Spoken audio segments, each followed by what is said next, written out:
Hi friends, divine route to success Surya. ನಾವು ಗಂಡ ಹೆಂಡತಿ ಯಾವ ರೀತಿ ಇರಬೇಕು ಜೀವನದಲ್ಲಿ, ಆದರ್ಶ ದಂಪತಿಯಾಗಿ ನಾವು ಹೆಂಗಿರಬಹುದು ಆತ್ಮೀಯರೇ. ನನ್ನ ಸಬ್ಜೆಕ್ಟ್ ಇದೆ ಇವತ್ತು. ನಾವು ನೋಡಿ, ಒಂದು ಹಂತದಲ್ಲಿ ಮದುವೆ ಆಗ್ತೀವಿ, ವಯಸ್ಕರ ಆದಮೇಲೆ ಮದುವೆ ಆಗ್ತೀವಿ. ಆ್ಯಸ್ ಪರ್ ಗೌರ್ಮೆಂಟ್ ನಾರ್ಮ್ಸ್ 18 ವರ್ಷ ಹೆಣ್ಣಿಗಿರಬೇಕು, 21 ವರ್ಷ ಗಂಡಿಗಿರಬೇಕು ಅಂತ ಹೇಳ್ತಾರೆ. ಯಾಕಂದರೆ ಒಂದು ಟೀನೇಜ್ ಮುಗಿಸಿ ಒಂದು ಲೈಫ್ ಅನ್ನೋದು, ಈ ಜೀವನ ಅಂದರೆ ಒಂದು ಸ್ವಲ್ಪ ಅಂಶ ತಿಳ್ಕೊಂಡಿರ್ತಾರೆ ಅಂತ ಹೇಳ್ಕೊಂಡು ಒಂದು ನಿರ್ದಿಷ್ಟವಾದ ಒಂದು ಏಜನ್ನು ಸೆಟ್ ಮಾಡಿಟ್ಟಿದ್ದಾರೆ. ನಾವು ಇವಾಗ ಎಕ್ಸಾಂಪಲ್, ಎಷ್ಟೋ ಜನವು ನಾನು ಮದುವೆ ಆಗಬೇಕು, ಮದುವೆ ಆಯಿತು, ಒಂದು ಬಂಧನ ಅಂತ ಹೇಳ್ತೀವಿ, 3 ಅಕ್ಷರದ್ದು, ಅಥವಾ ಮದುವೆ ಅಂತ ಹೇಳ್ತೀವಿ. ಏನಾದ್ರೂ ಅದು ಆದಮೇಲೆ ನಮ್ಮ ಜವಾಬ್ದಾರಿಗಳು ಮುಗೀತಾ? ಮದುವೆ ಆದಮೇಲೆ ಲೈಫ್ ಎಂಡ? ಈ ಫಿಲ್ಮ್ ಸ್ಟಾರ್ಗಳೆಲ್ಲ, ಹೀರೋಯಿನ್ಗಳು ಮದುವೆ ಆದಮೇಲೆ ಮಾರ್ಕೆಟೇ ಡೌನು ಅಂತ ಹೇಳ್ತಾರೆ. ಹಾಗೇನಾ ಜೀವನ? ಮದುವೆ ಆದಮೇಲೆ ಕಂಪ್ಲೀಟ್ಲಿ ವ್ಯಾನಿಷ ನಮ್ಮ ಲೈಫು? ಅಲ್ಲ ಆತ್ಮೀಯರೇ, ಮದುವೆ ಆದಮೇಲೆ ರಿಯಲ್ ಜೀವನ ಸ್ಟಾರ್ಟ್ ಆಗುತ್ತೆ. ಅದನ್ನು ನೀವು ಅರ್ಥ ಮಾಡ್ಕೊಳ್ಬೇಕು. That is very very important. ಮದುವೆ ಅನ್ನೋದು ಇವಾಗ ಎಕ್ಸಾಂಪಲ್ಲು ಒಂದು ಹಾಲ್ ಟಿಕೆಟ್ ಇದ್ದಂಗೆ ಇರ್ಬೋದು ಮದುವೆ ಅನ್ನೋದು. ಮದುವೆ ಆದಮೇಲೆ ನಾವು ಬರಿತೀವಲ್ಲ ಎಕ್ಸಾಮು, ಅದು ಜೀವನ.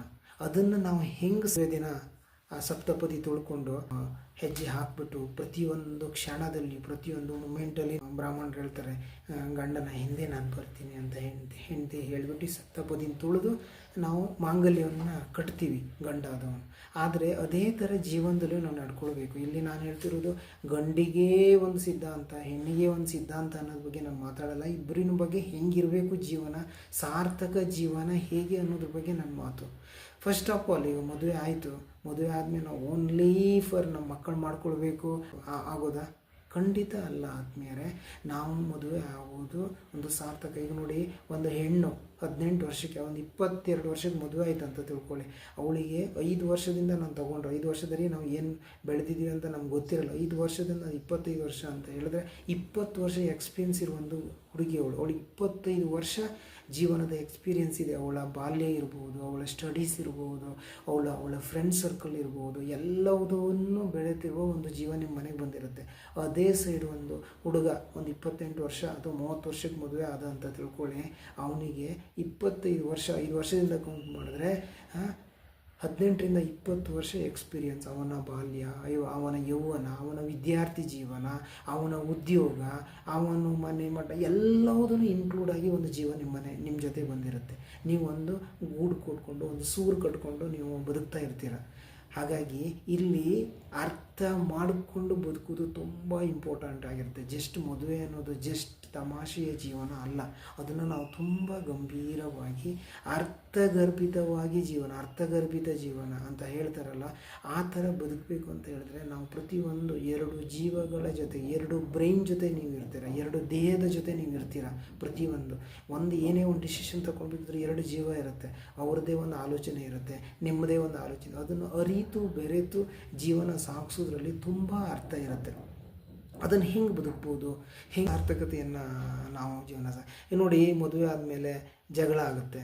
ಜಗಳ ಆಗದೇ ಪ್ರತಿದಿನಾನು ಖುಷಿಯಿಂದ ಇರ್ತೀವಿ ಅಂತೆಲ್ಲ ಸಣ್ಣ ಪುಟ್ಟ ಬರುತ್ತೆ. ಯಾಕೆ ಬರುತ್ತೆ ಅಂತೇಳಿ 2 ಬ್ರೈನು. ಮೊದಲು ನೀವು ಹೇಗಿದ್ರಿ? ಒಬ್ಬರೇ ಇದ್ರಿ ಜೀವನ, ಹೆಣ್ಣಾಗಲಿ ಗಂಡಾಗಲಿ, ನಿಮ್ಮದೇ ಡಿಸಿಷನ್ನು, ನಿಮ್ಮದೇ ಲೈಫು, ನೀವು ಎಲ್ಲಿಗೆ ಹೋಗ್ತೀರಾ ನಿಮ್ಮದೇ ಡಿಸಿಷನ್ನು. ನಿಮ್ಮನ್ನು ಯಾರು ಹೇಳೋರು ಕೇಳೋರು ಯಾರೂ ಇಲ್ಲ ಇತ್ತು. ಮದುವೆ ಆದಮೇಲೆ ನೀವು ಎಲ್ಲಿ ಹೋದ್ರೂ ಏನು ಮಾಡಬೇಕಂದ್ರೂ ಒಂದು ನಿರ್ಬಂಧನೆ ಒಂದು ಇರುತ್ತೆ. ಆವಾಗ ಅವರು ಕ್ಲಾಶಸ್ ಬರುತ್ತೆ, ಜಗಳ ಬಂದಾಗ ನೀವು ಏನು ಮಾಡಬೇಕು? ಈ ಜಗಳ ಏನಕ್ಕೆ ಬಂತು, ರೂಟ್ ಕಾಸ್ ಏನು, ಎಲ್ಲಿಂದ ಬಂತು, ಯಾವ ಕಾರಣದಿಂದ ಬಂತು, ಅದನ್ನು ನೀವು ವಿಮರ್ಶೆ ಮಾಡ್ಕೊಳ್ಬೇಕು. ಅದು ಇಂಪಾರ್ಟೆಂಟು. ಇಲ್ಲಪ್ಪ, ನಾನು ಮದುವೆ ಆಗಿದ್ದೀನಿ, ನಾನು ಹೇಳಿದ್ಕೊಂಡು ಅವ್ಳು ಬಿದ್ಕೊಂಡಿರ್ಬೇಕು ಮನೆಯಲ್ಲೇ, ನಂದೇ ಡಿಸಿಷನ್ ಫೈನಲ್ಲು, ಹಂಗಿರಬಾರ್ದು. ಅವರಿಗೂ ಸ್ಪೇಸ್ ಕೊಡಬೇಕು. ಗಂಡು ಆ ಥರ ಬಿಹೇವ್ ಮಾಡಬಾರ್ದು, ಅವರಿಗೂ ಸ್ಪೇಸ್ ಕೊಡಬೇಕು. ಅದೇ ಥರ ಹೆಣ್ಣು, ನನ್ನ ಗಂಡ ನಾನು ಹೇಳ್ದಂಗೆ ಅವ್ನು ಕೇಳಬೇಕು, ನಾನು ಹೇಳ್ದಂಗೆ ನಡಿಬೇಕು, ನನ್ನದೇ ಡಿಸಿಷನ್ ಫೈನಲ್. ಹಂಗೂ ಇರಬಾರ್ದು ಹೆಣ್ಮಕ್ಳು. ಅವರು ಬೆಳಗಿಂದ ನೀವು ಜಾಬಿಗೆ ಹೋಗ್ಬೋದು, ಅವರು ಜಾಬಿಗೆ ಹೋಗ್ಬೋದು. ಹೇಗೆ ಇದ್ರು ನಿಮ್ಮ ಕಾರ್ಯ ಪ್ರವೃತ್ತಿ ಮೇಲೆ ಡಿಪೆಂಡ್ ಆಗುತ್ತೆ. ಸ್ಪೆಸಿಫಿಕ್ಕಾಗಿ ನಾನು ಯಾರಿಗೂ ಇಲ್ಲಿದ್ದು ಹೇಳ್ತಿಲ್ಲ. ನೀವು ಮಾಡಿದ್ರು ನಿಮ್ಮ ಯಜಮಾನರು, ನೀವು ಕೇರ್ ತೊಗೊಳ್ಬೇಕು. ಅವರು ಹಾಗೆ ನಿಮ್ಮ ಬಗ್ಗೆ ಸೇಮ್ ಸ್ಪೇಸ್ ಕೊಡಬೇಕು, ನೀವು ಅವ್ರಿಗೆ ಸ್ಪೇಸ್ ಕೊಡಬೇಕು. ಯಾವಾಗಲೂ ಸ್ಮೈಲಿಂದ ಇರಬೇಕು. ಪ್ರತಿ ಪತ್ನಿ ಮುಖ ಗಂಟು ಹಾಕೊಂಡು ಕೂತ್ಕೊಳ್ಳೋದು, ಅಥವಾ ಒಬ್ಬರೇ ಡಿಸಿಷನ್ ತೊಗೊಳ್ಳೋದು, ಏನೂ ಶೇರ್ ಮಾಡ್ಕೊಳ್ಳದೆ ಇರುವಂಥದ್ದು, ಎಲ್ಲದನ್ನು ಸೀಕ್ರೆಟಾಗಿ ಇದು ಮಾಡ್ಕೊಳ್ಳೋದು, ಅದನ್ನೆಲ್ಲ ಯಾವತ್ತೂ ಮಾಡಬಾರ್ದು. ನಮ್ಮ ಪ್ರೀತಿ ಅನ್ಯೋನ್ಯತೆಯನ್ನು ವ್ಯಕ್ತಪಡಿಸ್ಬೇಕು. ಯಾವಾಗ ಪಡಿಸ್ಕೊಳ್ಳೋದು ಹೇಳಿ? ಪ್ರತಿದಿನವೂ ಆ ಡೇನು ಪರಿಪೂರ್ಣವಾಗಿ ಎಲ್ಲದನ್ನೂ ಶೇರ್ ಮಾಡಿಕೊಂಡು, ಏನೇ ಇರಲಿ, ಒಂದು ನೋವಿನ ಸಂಗತಿ ಇದ್ರೂ ಗಂಡನ ಹತ್ರ ಹಿಂಗಾಯ್ತು ನನಗೆ ಅಂತ ಹೇಳೋದು. ಹೆಂಡತಿಯ ಗಂಡನಾದವನು ಹಾಗೆ, ನನಗೆ ಇವತ್ತಿನ ದಿನ ಹಿಂಗಾಯಿತು, ಈ ಥರ ಡಿಸಿಷನ್ ತೊಗೊಂಡೆ, ಎಲ್ಲದನ್ನು ಶೇರ್ ಮಾಡಿಕೊಂಡಾಗ ತುಂಬ ಜೀವನ ಖುಷಿಯಾಗಿರುತ್ತೆ. ಇನ್ನೊಂದು, ಕೆಲವರು ಏನೋ ಒಂದು ಮನಸ್ಸಲ್ಲಿ ಇಟ್ಕೊಂಡಿರ್ತಾರೆ, ಎಲ್ಲದನ್ನು ಮನಸ್ಸಲ್ಲಿ ಇಟ್ಕೊಂಡಿರ್ತಾರೆ ಹೆಂಡತಿ ಬಗ್ಗೆ. ಹೆಂಡತಿ ಇದು ಮಾಡೋದು ಇಷ್ಟ ಆಗಿಲ್ಲ, ಇದು ಮಾಡೋದು ಇಷ್ಟ ಇಲ್ಲ, ಒನ್ ಡೇ ಬರಲಿ ಎಲ್ಲದನ್ನು ನಾನು ಅವಳ ಮೇಲೆ ಉಗಿತೀನಿ, ಆ ಟೈಮಿಗೋಸ್ಕರ ಕಾಯ್ತಾ ಇದ್ದೀನಿ. ಹಂಗೆ ಜೀವನ ಮಾಡಬೇಡಿ. ಅದೇ ಹೆಣ್ಣಾದವಳು ಹಾಗೆ, ಇದಿಷ್ಟ ಆಗಿಲ್ಲ, ಅವ್ರು ಮಾಡಿದ್ದು ಇಷ್ಟ ಆಗಿಲ್ಲ, ಅವರು ಈ ಥರ ಬಿಹೇವ್ ಮಾಡಿ ಎಲ್ಲದನ್ನು ಮೈಂಡಲ್ಲಿ ಇಟ್ಕೊಳ್ತಾರೆ. ಜಗಳ ಮಾಡಲ್ಲ ಅವರು. ಒಂದು ಕ್ಯಾಟಗರಿ ಪೀಪಲು ಜಗಳ ಯಾವತ್ತೂ ಮಾಡಲ್ಲ, ಎಲ್ಲದನ್ನು ಮೈಂಡಲ್ಲಿ ತುಂಬಿಸ್ಕೊಂಡು ಒಂದಿನ ಎಲ್ಲದನ್ನು ಹೊರಗಡೆ ಬ್ಲಾಸ್ಟ್ ಮಾಡಿಬಿಡ್ತಾರೆ. ಹಂಗೂ ಇರಬಾರ್ದು. ಆ ಮೈಂಡಲ್ಲಿ ಇಟ್ಕೊಂಡಾಗ ಇವ್ರ ಖುಷಿ, ನೆಮ್ಮದಿ ಎಲ್ಲ ಹಾಳಾಗಿರುತ್ತೆ. ಜೀವನ ಪ್ರತಿದಿನಗಳಿಗೆ ನಾವು ಮಿಸ್ ಅದನ್ನೇ ಶೇರ್ ಮಾಡಿಕೊಂಡು, ಶೇರ್ ಆ್ಯಂಡ್ ಕೇರ್ ಮಾಡಿಕೊಂಡು ಬದುಕೋದ್ರಲ್ಲೇ ಅರ್ಥ ಇರುತ್ತೆ. Anything, whether it is good or bad, ಎಲ್ಲದೂ ಎಕ್ಸ್ಪೀರಿಯನ್ಸ್ ಲೈಫಲ್ಲಿ.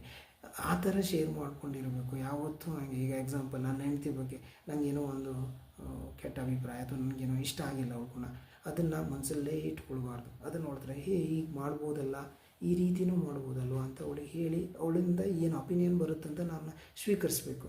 ಅಥವಾ ಅವಳಿಗೂ ಹಾಗೆ, ನಂದು ಯಾವುದೋ ಒಂದು ಗುಣ ಇಷ್ಟ ಆಗಿಲ್ಲ ಅಂತ ಹೇಳಿದ್ರೆ ಅದನ್ನು ಅವಳಿಂದ ಅವಳು ಗಂಡನ ಹತ್ರ ಹೇಳಿಬಿಟ್ಟು ಅದನ್ನು ವಿಮರ್ಶೆ ಮಾಡಬೇಕು. ಮನಸ್ಸಲ್ಲಿ ಯಾವುದನ್ನು ಇಟ್ಕೊಳ್ಬಾರ್ದು. ಅಥವಾ ನೀವು ಕುಟುಂಬದಲ್ಲಿದ್ದೀರಾ, ನಿಮ್ಮ ಜೊತೆ ತುಂಬ ಜನ ಇದ್ದಾರೆ, ಫ್ಯಾಮಿಲಿ ಮೆಂಬರ್ಸ್ ಇದ್ದಾರೆ, ನೀವು ಆದಷ್ಟು ನಿಮ್ಮ ಗಂಡ ಹೆಂಡತಿ ಸ್ವಲ್ಪ ಸ್ಪೇಸ್ ಕೊಡುವಂಥದ್ದು ನೀವು ಕಲ್ತ್ಕೊಳ್ಬೇಕು. ಸುಮ್ಮನೆ ಮನೆಯವ್ರ ಜೊತೆಗೆ ಕಂಪ್ಲೀಟ್ ಇರೋದು, ಗಂಡ ಹೆಂಡತಿ ಜಸ್ಟ್ ಊಟ ಮಾಡೋದು ಮಲ್ಕೊಳ್ಳೋದು ಅಷ್ಟೇ ಅಲ್ಲ. ಅದು ಬಿಟ್ಟು ಒಂದು ಸ್ವಲ್ಪ ನೀವು ಒಂದು ಹಾಫ್ ಆನ್ ಅವರ್ 1 ಅವರ್ ನೀವು ಸ್ಪೇಸ್ ಕೊಡಬೇಕು. That is very very important. ಕೆಲವರು ನೋಡಿರ್ಬೋದು ನೀವು, ಮದುವೆ, ಅಯ್ಯೋ ನನ್ನ ಹೆಂಡತಿ ಅಂದರೆ ಜೀವ, ನನ್ನ ಹೆಂಡತಿ ಅಂದರೆ ಕೋಟಿ, ಅದೇ ಗಂಡನೂ ಗಂಡ ಅಂದರೆ ನನ್ನ ಕೋಟಿ, ಗಂಡನೇ ಜೀವ ಅಂತಾರೆ. ಜೀವನ ಎಷ್ಟು ವರ್ಷಗಳೇ ಇರಲ್ಲ, 6 ತಿಂಗಳು 1 ವರ್ಷದ ಉಲ್ಟಾ ಆಗಿರುತ್ತೆ. ವಿಷಯಗಳನ್ನ ಕೇಳಿದ್ದೀವಿ ನಾವು ಕೆಲವೊಂದು. ಮತ್ತು ಇನ್ನೊಂದೇನೆಂದರೆ, ಕೆಲವರು ಮದುವೆ ಆಗಿರ್ತೀರ, ಅರೇಂಜ್ ಮ್ಯಾರೇಜು ಅಥವಾ ಲವ್ ಮ್ಯಾರೇಜು, ಮದುವೆ ಆಗಿ 1 ವರ್ಷದ ಮೇಲೆ ಅವಳಿಗೆ ಬೈಯುವಂಥದ್ದು, ಅವಳು ಅವನಿಗೆ ಏನಕ್ಕಾದರೂ ಇವನ್ನ ಮದುವೆ ಆದೆ ಅಂತ ಬೈಯೋದು ಬೇರೆಯವ್ರ ಹತ್ರ ಎಲ್ಲ ಹೇಳ್ಕೊಂಡು ಹೋಗುವಂಥದ್ದು. ನೀವು ಮದುವೆ ಆಗಿಬಿಟ್ಟಿದ್ದೀರಾ, ಆಲ್ರೆಡಿ ಆದಮೇಲೆ ಪುನಃ ಆ ಟಾಪಿಕ್ಕನ್ನು ಪುನಃ ತೆಗೆಯೋದು, ಅದರಲ್ಲಿ ಅರ್ಥ ಇಲ್ಲ. ಈ ಜೀವನ ಒಂದೇ ಜೀವನ ಅಲ್ವಾ? ಹೆಚ್ಚಂದರೆ ಒಂದು 70-80 ವರ್ಷ ಬದುಕ್ತೀವಿ. ಆಲ್ರೆಡಿ 25-30 ವರ್ಷ ಕ್ರಾಸ್ ಆಗಿರ್ತೀವಿ ಮದುವೆ ಆಗಿ 5-6 ವರ್ಷ ಆದಮೇಲೆ. ಆದಷ್ಟು ನಾವು ಆ ಮದುವೆ ಆದ ಸಂಬಂಧದ ಜೊತೆಗೆ ಚೆನ್ನಾಗಿ ಬದುಕೋದನ್ನು ನಾವು ಕಲಿಬೇಕು. ಅದು ಬಿಟ್ಟುಕೊಂಡು ಹಿಂದಿನ ಆಲೋಚನೆ ಮಾಡಿಕೊಂಡು ಮುಂದಿಂದ ಯಾವುದೋ ಒಂದು ಆಶಾ ಗೋಪುರನ್ನು ಕಟ್ಟಿಕೊಂಡು, ಇವತ್ತೆಲ್ಲ ನೋಡ್ತೀನಿ ನಾನು, ಎಷ್ಟು ಆಂಟಿಗಳು ಯಾವುದೋ ಬ್ಯಾಚುಲರ್ ಆಗಿದ್ದು ಓಯೋ ರೂಮಲ್ಲಿದ್ದರು, ಕೊಲೆ ಮಾಡ್ದೆ, ಅದಾಯಿತು, ಇವರು ಓಡೋದ್ರು. ಏನಕ್ಕೆ ಆ ದುರಂತ ಅಂತ್ಯನ ನಾವು ಕಂಡುಕೊಳ್ಬೇಕು? ಅದಕ್ಕಿಂತ ನೆಮ್ಮದಿಯಾಗಿ ಇರೋದೇ ಲೇಸಲ್ವ? ಅದನ್ನು ನೀವು ಡಿಸೈಡ್ ಮಾಡಿಕೊಳ್ಬೇಕು. ಆದಷ್ಟು ನಾವು ಆದರ್ಶಪ್ರಾಯರಾಗಿ ನಾವು ಇರಬೇಕು. ಮತ್ತು ಪೂಜೆ ಮಾಡುವಾಗಲೂ ಹಾಗೆ ಜೊತೆಯಾಗಿ ಪೂಜೆ ಮಾಡುವಂಥದ್ದು. ಆಮೇಲೆ ಪ್ರತಿಯೊಂದು ನೋವಿನಲ್ಲಿರ್ಬೋದು, ಸುಖದಲ್ಲಿರ್ಬೋದು, ಜೊತೆಯಾಗಿರಬೇಕು. ಪ್ರತಿಯೊಂದನ್ನು ಹಂಚ್ಕೊಂಡು ಬದುಕಬೇಕು.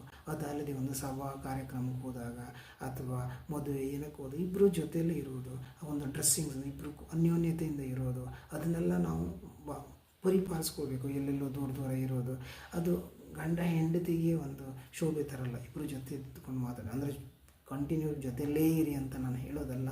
ಆದಷ್ಟು ನಾವು ಅರಿತು ಬೆರೆತು ಖುಷಿಯಿಂದ ನಗಾಡ್ಕೊಂಡಿದ್ದಾಗ ಬೇರೆಯವ್ರಿಗೆ ಮಾದರಿಯಾಗಿರ್ತೀವಿ. ಅದನ್ನು ನಾವು ಬೆಳೆಸ್ಕೊಳ್ಬೇಕು. ಮತ್ತೊಂದು ಅದಲ್ಲದೆ ನಾವು ಎಲ್ಲರನ್ನೂ ಪ್ರೀತಿಸ್ಬೇಕ್ರಿ. ಗಂಡನೇ ಪ್ರಪಂಚ, ಹೆಂಡತಿನೇ ಪ್ರಪಂಚ ಅಲ್ಲ. ಬೇರೆಯವರು ನೀವು ಅತ್ತೆ ಮಾವನ ಜೊತೆ ಇದ್ರೂ ಅಥವಾ ಕಂಪ್ಲೀಟ್ ಫ್ಯಾಮಿಲಿ ಜೊತೆ ಇದ್ರೂ ಎಲ್ಲರನ್ನೂ ಪ್ರೀತಿಸಬೇಕು. ಗಂಡ ಅನ್ನೋದು ನಿಮ್ಮ ಮೈಂಡಲ್ಲಿದ್ದರೆ ಬೇರೆಯವ್ರನ್ನೂ ಸ್ವಲ್ಪ ಅದನ್ನು ಪ್ರೀತಿ ಕೊಡಬೇಕು. ಮನುಷ್ಯರು ನಾವು ಪ್ರೀತಿ ಮಾಡಿದ್ರೆ ಯಾರನ್ನು ಪ್ರೀತಿ ಮಾಡ್ತೀವಿ ಹೇಳಿ? ಇದು ಯಾವುದು ಶಾಶ್ವತ ಅಲ್ಲ.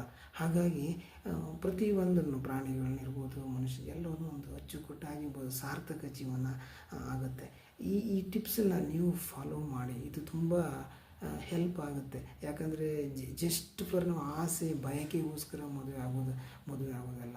ನಾವು ಅರಿತು ಬೆರೆತು ಒಬ್ಬರನ್ನೊಬ್ಬರನ್ನ ಅರ್ಥ ಮಾಡಿಕೊಂಡು ಸಾರ್ಥಕತೆಯಿಂದ ಒಂದು ನಿದ್ದೆಯಲ್ಲೂ ಜೊತೆಯಲ್ಲಿ ಇರ್ತೀವಿ, ಡೇ ಟೈಮಲ್ಲೂ ಹಾಗೆ ಜೊತೆಯಲ್ಲಿದ್ದು ಅವ್ರ ಬಗ್ಗೆನೂ ಒಳ್ಳೆಯದನ್ನೇ ಆಲೋಚನೆ ಮಾಡಿ, ಹೆಂಡತಿ ಆದಳು ಗಂಡನೂ ಆದಳು ಹೆಂಡತಿ ಬಗ್ಗೆ ಕೇರ್ ತಗೊಂಡು ಬದುಕೋದ್ರಲ್ಲಿ. ಮತ್ತು ಮನಿ ಮ್ಯಾನೇಜ್ಮೆಂಟಲ್ಲೂ ಹಾಗೆ ಇಬ್ಬರೂ ಹಾಗೆ ಶೇರ್ ಮಾಡಿಕೊಂಡು ಈ ಯಾವುದಕ್ಕೆ ನಾವು ಇನ್ವೆಸ್ಟ್ ಮಾಡೋಣ, ಏನು ಮಾಡೋಣ, ಮುಂದೆ ಸಾರ್ಥಕ ಬದುಕು ಯಾವ ಮಕ್ಕಳು ಮಾಡ್ಕೊಳ್ಳೋದ್ರ ಬಗ್ಗೆಯೂ ಇಬ್ಬರು ಆಲೋಚನೆ ಮಾಡಿಕೊಂಡು ಒಂದು ಪರಿಪೂರ್ಣ ಜೀವನ ಸಾಗಿಸೋದ್ರಲ್ಲಿ ತುಂಬ ಅರ್ಥ ಇರುತ್ತೆ ಆತ್ಮೀಯರೇ. ನಾವು ಅದು ಥರ ಮಾಡೋಣ. ಯಾವುದಾದ್ರೂ ಮತ್ತು ಜಗಳ ಆದ್ರಿಂದ ಪಾಠ ಕಲಿಯೋಣ. ಒಂದು ಪರಿಪೂರ್ಣ ಜೀವನ ಸಾಗಿಸೋದ್ರಲ್ಲಿ ತುಂಬ ಅರ್ಥ ಇರುತ್ತೆ.